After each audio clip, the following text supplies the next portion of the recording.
Prosedur dusting atau pengelapan bertujuan untuk membersihkan permukaan furnitur, dinding, list dan as dari atas meja menuju ke bawah dengan gerakan tangan kiri ke kanan.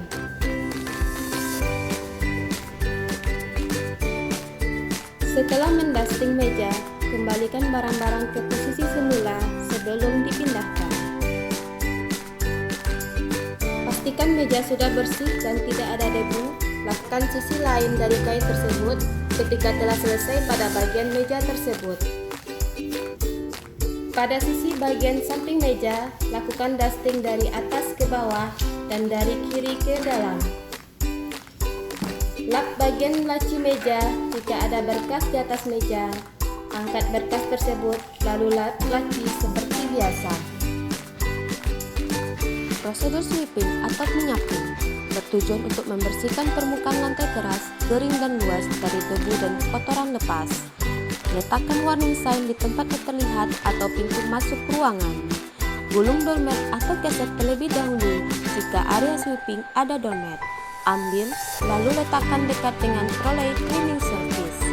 Mulai sweeping atau menyapu dari bagian pinggir terlebih dahulu dengan gerakan mendorong.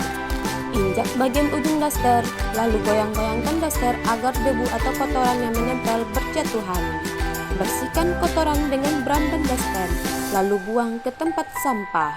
Lanjutkan pada bagian tengah dengan gerakan maju, membentuk angka 8 dan tumpang tindih.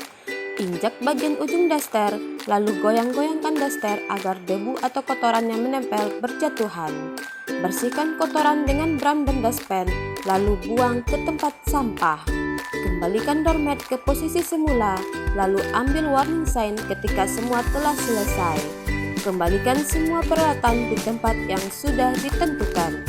Prosedur mopping atau pengepelan bertujuan untuk membersihkan permukaan lantai dari kotoran dan debu yang melekat pada lantai. Letakkan warning sign di tempat yang terlihat atau pintu masuk ruangan. Rendam kain mop lalu peras mop dengan alat bantu yang ada di trolei. Mulai mopping atau pengepelan dari area pinggir terlebih dahulu. Rendam mop atau kain pel dengan air bersih lalu peras kembali. Lanjutkan pengepelan dari area yang paling jauh dari pintu keluar dengan bergerak mundur. Pastikan pembilasan dan pemerasan dilakukan dengan baik hingga kain mop bersih lembab. Angkat warning sign jika lantai sudah kering. Letakkan peralatan di tempat yang sudah ditentukan. Prosedur glass cleaning atau pembersihan kaca bertujuan untuk membersihkan permukaan kaca dari debu maupun kotoran yang melekat pada kaca agar kaca tetap mengkilap. Dengan langkah-langkah, letakkan warning sign di tempat yang terlihat atau pintu masuk ruangan. Letakkan kain lap di bawah kaca agar air pada kaca tidak banyak berjatuhan ke lantai. Basahi window washer dan peras, lalu gosokkan ke permukaan kaca secara merata. Keringkan permukaan kaca dengan window squeeze dengan gerakan berkesinambungan atas ke bawah. Setelah menarik window squeeze ke bawah, keringkan window squeeze dengan kanebo. Lap tepi sisi dari kaca yang baru selesai dibersihkan menggunakan kanebo. Mopping area glass cleaning guna menghindari kecelakaan akibat licinnya lantai setelah glass cleaning. Prosedur toilet cleaning atau pembersihan toilet bertujuan untuk membersihkan toilet dalam menjaga toilet tetap bersih, kering, dan higienis. Pertama-tama, jangan lupa memakai sarung tangan karet dan masker pelindung wajah. Membersihkan wastafel tempat mencuci tangan.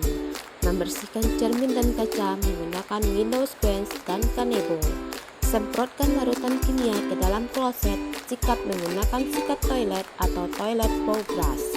Sikat lantai kamar mandi menggunakan larutan kimia dengan sikat lantai. Siram hingga bersih dan keringkan menggunakan wiper lantai. Bersihkan aksesoris di sekitar kloset termasuk dinding kloset menggunakan kain lap.